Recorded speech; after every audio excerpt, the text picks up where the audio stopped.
Oke. Assalamualaikum warahmatullahi wabarakatuh. Perkenalkan, kami dari kelompok 5 akan mendiskusikan hasil kerja kelompok kami mengenai PKMKC atau Program Kreativitas Mahasiswa Bidang Karsa Cipta. Sebelumnya, perkenalkan nama saya Sinta Febri Pramesti dengan NIM A220200025 dengan rekan-rekan saya. Perkenalkan, nama saya Doni Firnanda dengan NIM A220200020. Perkenalkan, nama saya Zuhra Wafa Atia dengan NIM A2202000024. Perkenalkan, nama saya Rizka Arianto Pratiwi dengan NIM A220200028. Perkenalkan, saya Tiffany Azahra dengan NIM A220200030. Perkenalkan, nama saya Anggita Puji Hastuti dengan NIM A220200029. Perkenalkan, nama saya Taufik Ardianto dengan NIM A220200003.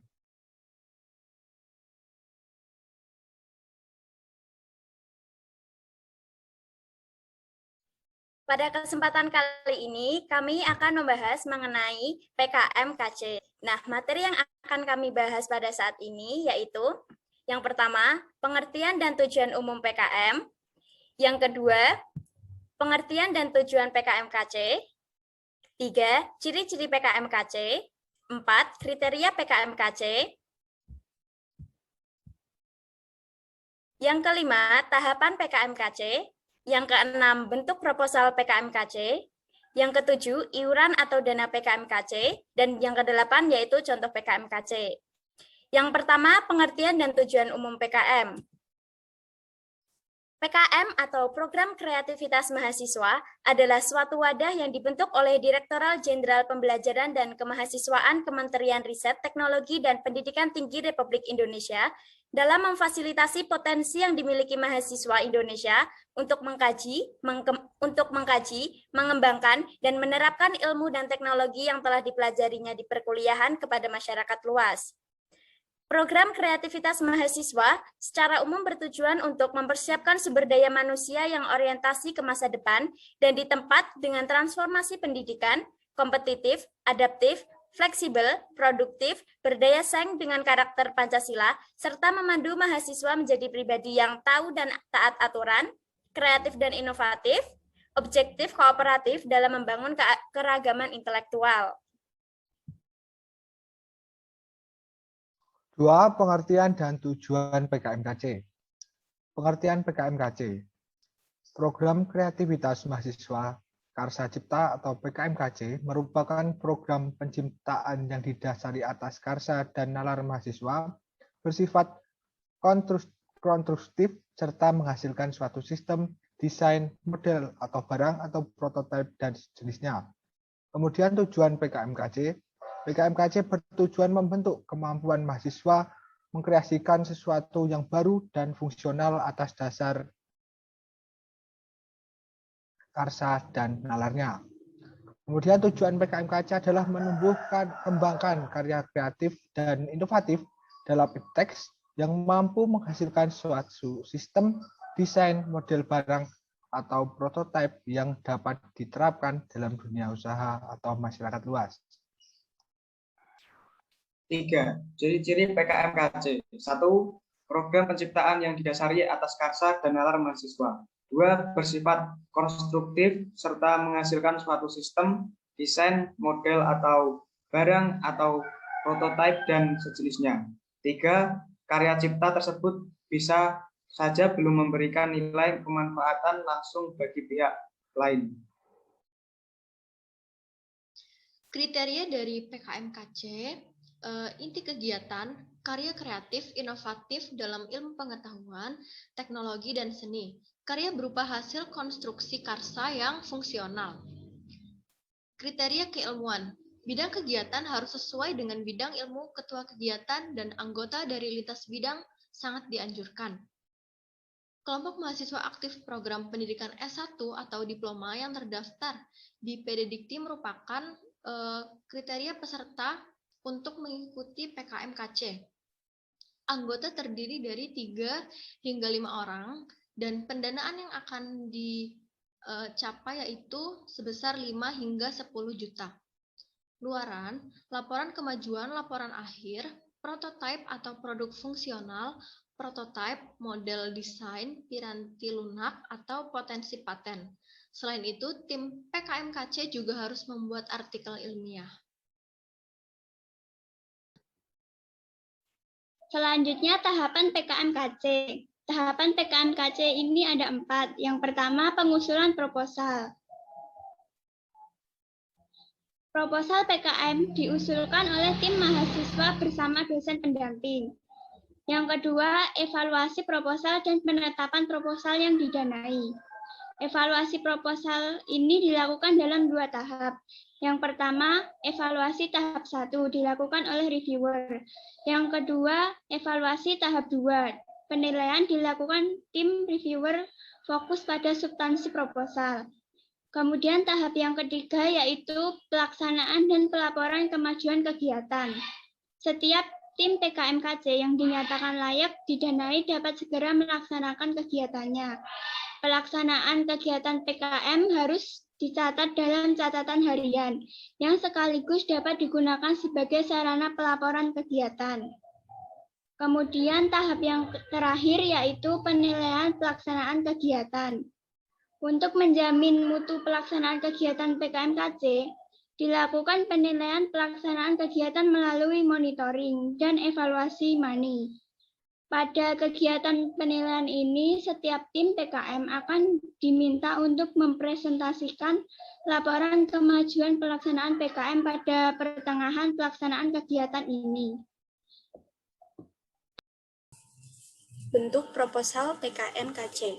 Format proposal PKMKC ditulis menggunakan huruf Times New Roman ukuran 12 dengan jarak baris 1,15 spasi dan ukuran kertas A4 margin kiri 4 cm, margin kanan, atas, dan bawah masing-masing 3 cm.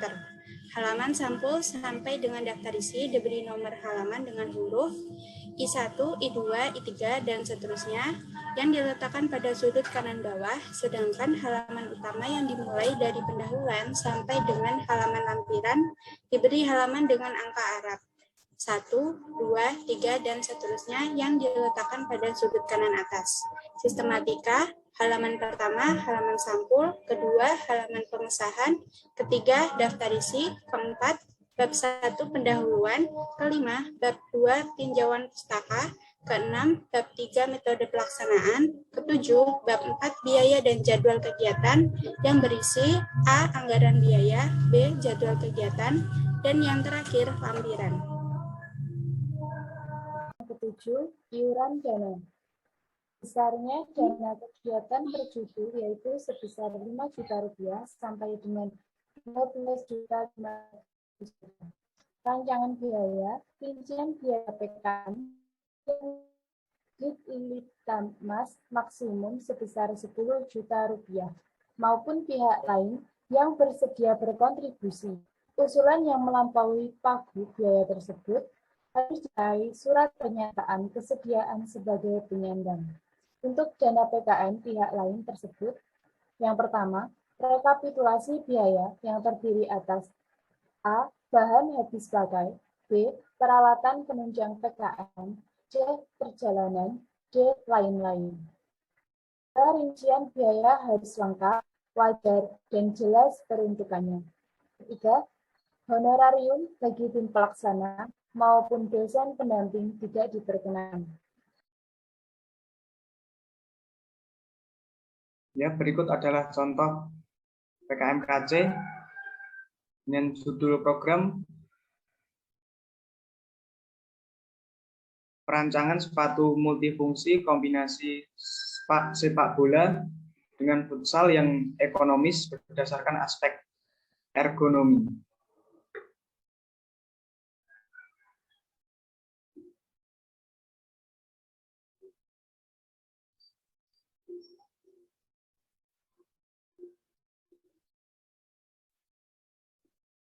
dengan daftar isi, daftar tabel, daftar gambar,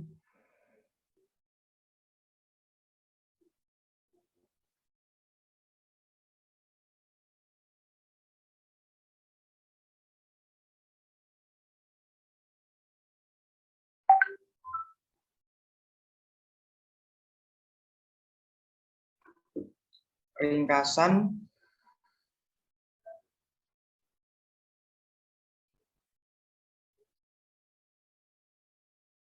bab 1 pendahuluan, bab 2 tinjauan pustaka,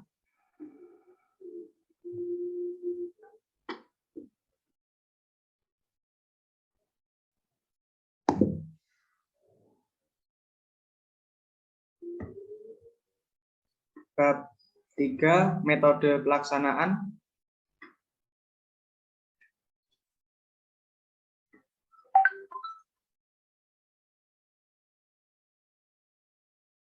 bab 4 biaya dan jadwal,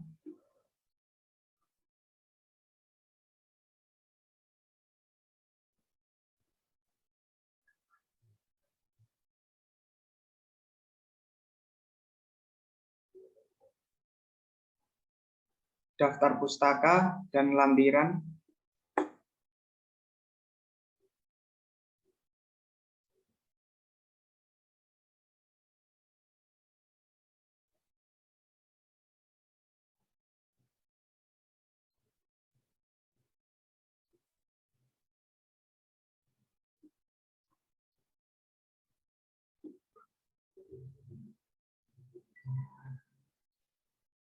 Berikut adalah pemaparan materi dari kelompok kami mengenai PKMKC. Selanjutnya yaitu sesi diskusi. Silakan untuk teman-teman yang ingin menanggapi atau ingin bertanya, dipersilahkan. Baik, teman-teman, izin bertanya. Saya memiliki satu pertanyaan yaitu mengenai ketentuan anggota. Apakah anggota PKMKC ini dapat dipilih secara bebas, memilih sendiri, atau adakah ketentuan-ketentuan yang untuk memilih anggota PKMKC, dan bisakah anggota PKMKC ini berbeda universitas? Terima kasih.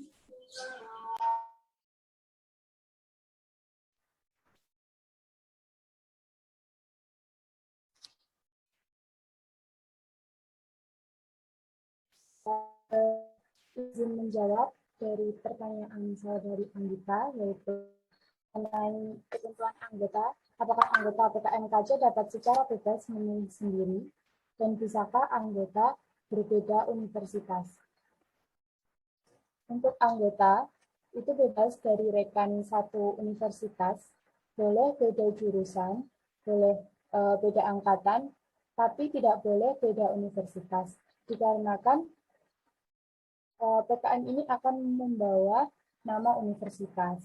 Untuk PKMKC ini, mahasiswa aktif program diploma maupun sarjana. Seorang mahasiswa dapat bergabung pada lebih dari 2 tim pengusul proposal PKM dalam 5 bidang. Tetapi hanya dapat terlibat dalam 2 judul proposal yang didanai, maksudnya sebagai ketua dan anggota, atau keduanya sebagai anggota. Untuk tim beranggotakan maksimal 3 orang pada PKMKC ini, dan itu sudah termasuk ketua. Ketua tim hanya bisa mengetuai 1 judul proposal saja dalam 1 periode PKM. Sekian jawaban dari saya, terima kasih.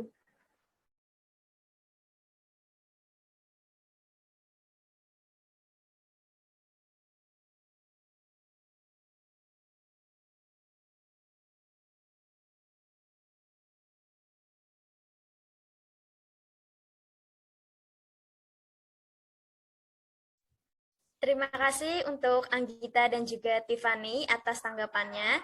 Mungkin dari teman-teman yang lain mau ada yang menambahkan atau menanggapi lagi, silahkan.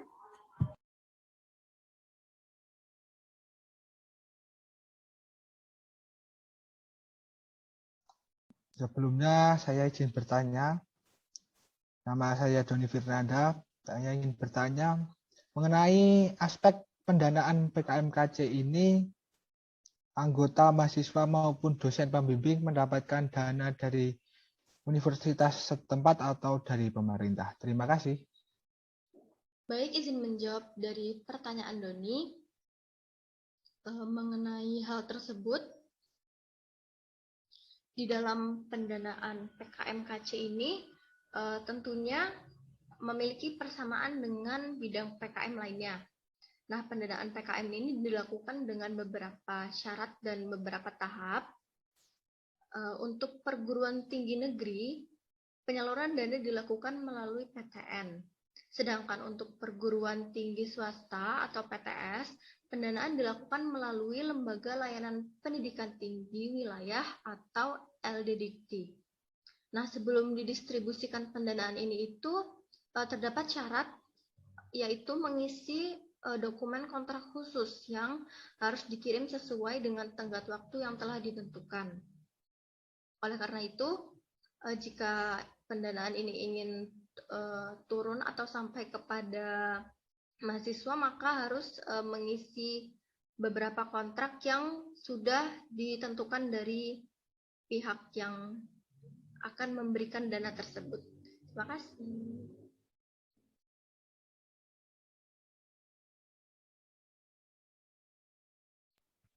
Baik, terima kasih untuk Zulfah dan juga Zonia atas tanggapannya. Apakah ada tanggapan lagi dari teman-teman? Saya izin bertanya kepada teman-teman. Dalam menyusun proposal untuk PKMKC ini, apa saja inti dari isi proposal yang akan diajukan tersebut? Terima kasih.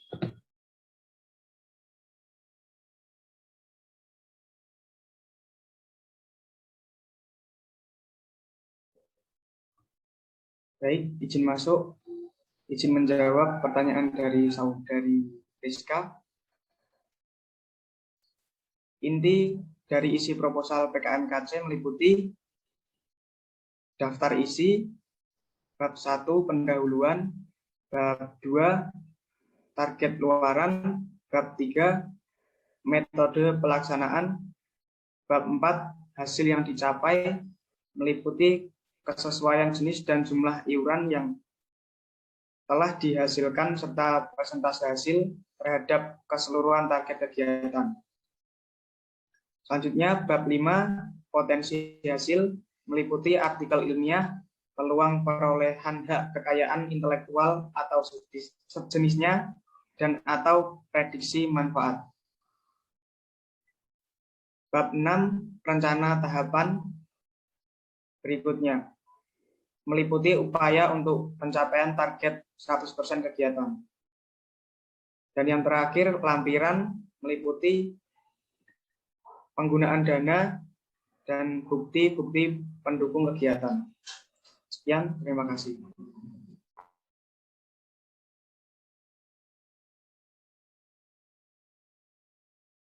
Baik, terima kasih kepada teman-teman semua atas tanggapannya. Dapat saya simpulkan bahwa program kreativitas mahasiswa merupakan suatu wadah bagi mahasiswa untuk menyalurkan kreativitas yang dimiliki untuk menciptakan suatu inovasi yang baru. Melalui program kreativitas mahasiswa ini, mahasiswa dibentuk sebagai sumber daya manusia yang berorientasi ke masa depan.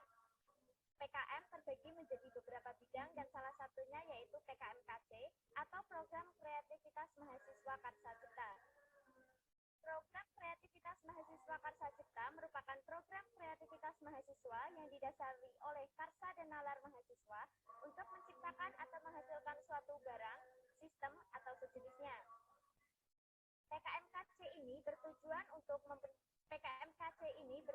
untuk membentuk dan menumbuh kembangkan potensi kreatif dan inovatif mahasiswa dalam bidang iptek untuk menciptakan suatu sistem, model, barang, atau sejenisnya. Untuk melaksanakan PKMKC ini, kita harus melalui beberapa tahap. Yang pertama, pengusulan proposal. Yang kedua, evaluasi proposal. Yang ketiga, pelaksanaan dan pelaporan kemajuan kegiatan. Yang keempat, penilaian pelaksanaan kegiatan. Dalam penyusunan PKMKC, anggota PKMKC itu bebas dari rekan satu universitas. Anggotanya bisa beda, jurusan atau angkatannya pun bisa beda. Namun tidak boleh beda universitas karena PKM ini akan membawa nama universitas.